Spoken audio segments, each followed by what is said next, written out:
Сиздерден сурайын дегеним, Ошто Манас Ата кафесин текшерүү учурунда администратору журналистке өзбекче сүйлөө деп айткан жери бар. Ошону уккандан бери жиним келип жүрөт. Качантан бери ошондой талап бар. Негизи башка улуттар Кыргызстанда жашап жаткан соң кыргыз тилинде сүйлөп билиши шартпы? Ачуум басылбай жатат. Жооп берип койсоңуз, мыйзам боюнча билгибиз келет. Түшүнүктүү сурооңуз. Эми Кыргызстан баягы көп улуттуу мамлекет. Биздин Кыргызстанда бир эле кыргыз улутундагы жарандар эмес, бир топ башка улуттагы жарандар дагы бар.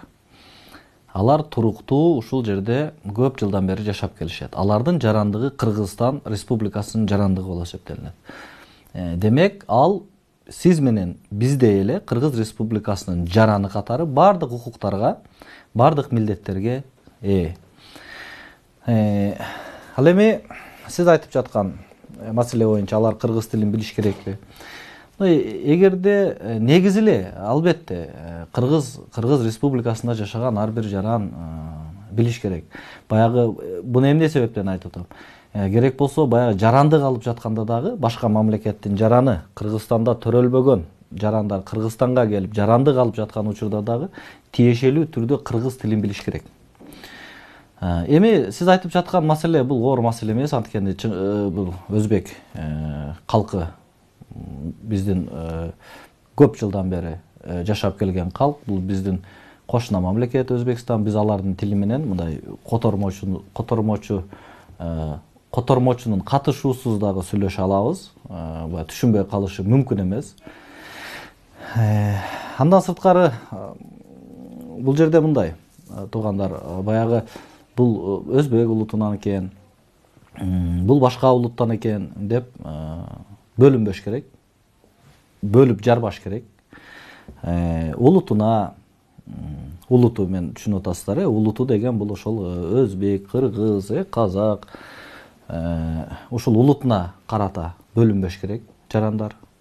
Анан тилине, сен кыргыз тилинде, өзбек тилинде сүйлөп аткан жарандарыбызды сен кыргыз тилинде сүйлөшүң керек деп мажбурлоого мыйзам тыюу салат.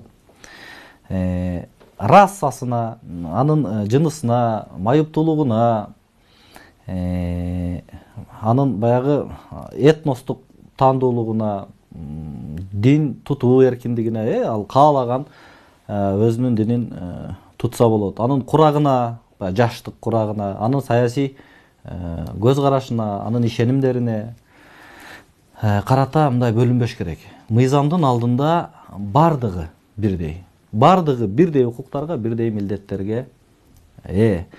Албетте, бул эми баягы биздин Кыргыз Республикасында мамлекеттик тил бул кыргыз тили. Эң жогорку негизги тил бул кыргыз тили. Ал эми орус тили бул бизде расмий тил катары катталган. Ал эми өзбек тили бул бизде расмий тил катары көрсөтүлгөн эмес.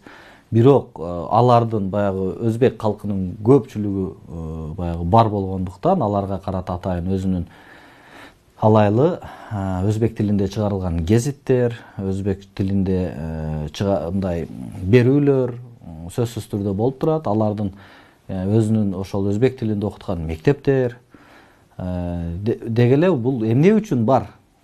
Себеби мен жогоруда айткандай, адамды улутуна, анын баягы этностук тандоолугуна, анын тилине, анын динине карата бөлүү кылмыш менен мыйзам менен тыюу салынган. Ошондуктан эч качан бул же тиги улуттагы жарандарды же болбосо баягы жашаган аймагына жараша эч качан бөлбөш керек. Бул Кыргыз Республикасынын кылмыш жаза кодексине ылайык демек жоопкерчиликке алып келет.